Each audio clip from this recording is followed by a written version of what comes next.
जब हम संकीर्तन करें और नयनम गलदश्रुधारया वदनं गदगद रुद्धया गिरा पुलकैर्निचितं वपुः कदा तव नाम ग्रहणे भविष्यति। यह संकीर्तन, संकीर्तन आरंभ हो ऐसी प्रार्थना है। संकीर्तन की परिभाषा क्या है? नाम का, रूप का, लीला का स्मरण करते ही, उच्चारण करते ही, श्रवण करते ही हृदय पिघल जाए, द्रवित हो जाए, नेत्रों से अजस्र अश्रुधार बहने लग जाए।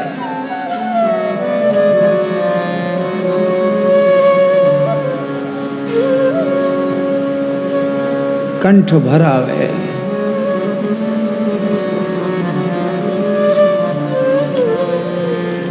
कंठ अवरुद्ध हो जाए, शरीर पुलकित हो जाए, रोमांचित हो जाए। इस स्थिति में जब संकीर्तन करेगा तो चेतो दर्पण, इस प्रकार का संकीर्तन होगा तो चेतो दर्पण मार्जनम, चित्तरूपी दर्पण पवित्र हो जाएगा। भीतर भी ठाकुर जी दिखाई पड़ेंगे और जित देखो तित श्याममयी है। जिधर आंख जाएगी उधर प्राण, जीवन, धन, प्रियतम ही दिखाई पड़ेंगे।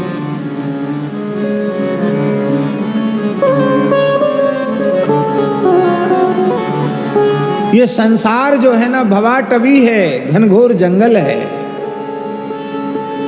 जंगल में कोई आग लगाता नहीं है, बांसों की रगड़ से जंगल में आग पैदा हो जाती है। संसार में भी किसी ने आग लगाई नहीं है। वासना के वांस, राग द्वेष के वांस वही आपस में रगड़ते हैं, उससे अविद्या माया की अग्नि उत्पन्न होती है और ये संसार धू धू करके जलने लग जाता है। जंगल जल रहा है व्यास जी, और उस जंगल में कोई हाथी, गंगा जी बह रही हो जंगल के मध्य से और हाथी गंगा जी में कूद पड़े तो दोनों ओर तट पर आग लगी है, जंगल में भयंकर आग लगी है, पर हाथी जो गंगा जी के जल में कूद गया है वो आग लगी हुई देख कर भी उस आग की तपन से बच जाता है। पूरे संसार की राग द्वेष की आग आप नहीं बुझा सकते हैं, पर भगवान ने यह अधिकार आपको दिया है कि आप अपने भीतर लगी हुई आग बुझा सकते हैं। और वो आग बुझेगी कैसे? संकीर्तन रूपी सजल मेघ की जब वर्षा होगी तो आग बुझ जाएगी। रसना निर्मल नाम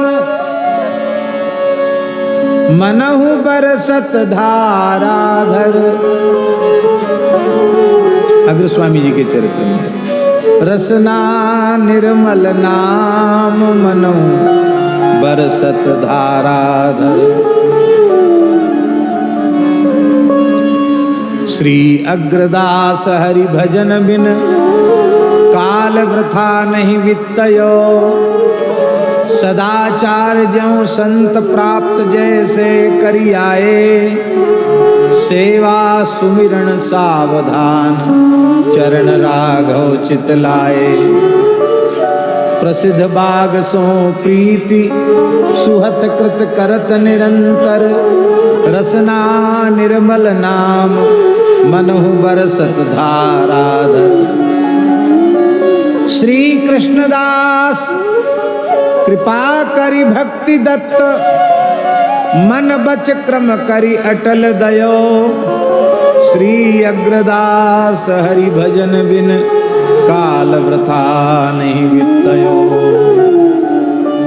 आपके भीतर ही महाराज जी, बाहर संसार नहीं है, भीतर संसार बसा है, इसलिए बाहर अनुभव में आ रहा है। भीतर युगलवर श्यामा श्याम बस जाए तो बाहर भी संसार दिखाई नहीं पड़ेगा। आपके भीतर के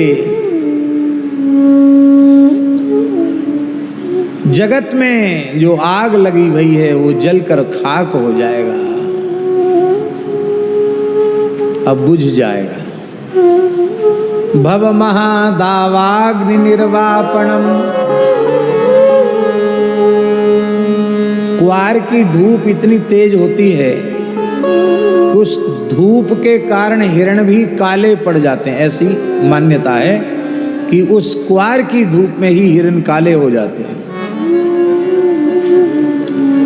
यद्यपि कृष्ण मृग की भी प्रजाति है, पर यह भी निराधार तो नहीं है, कोई न कोई आधार अवश्य इसका है, क्योंकि शास्त्रों में इसके उदाहरण हैं।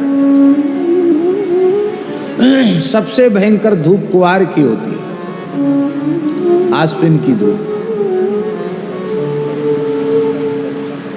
और शरद पूर्णिमा को पूर्ण चंद्रमा का उदय होता है। फिर दिन में चाहे जितनी प्रचंड धूप रही हो, जैसी शरद चंद्र का उदय होता है, आहा क्या कहना। हमारे ठाकुर जी तो शरद चंद्र को देखते बंसी बजा के गोपियों को बुला के महाराज कर लेते हैं।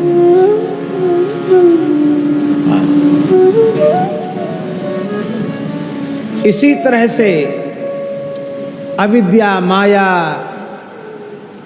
युग धर्म, इन सब से जन्य जो दोष हैं, वही है कुआर की धूप से भी भयंकर धूप, विकल कर देने वाली ये सब चीजें जीव को हैं। और भगवान नाम कैसा है, भगवान नाम ये सब संकीर्तन के विशेषण है। संकीर्तन कैसा है, बोले शारदीय पूर्ण चंद्रमा के जैसा है। मेरे श्याम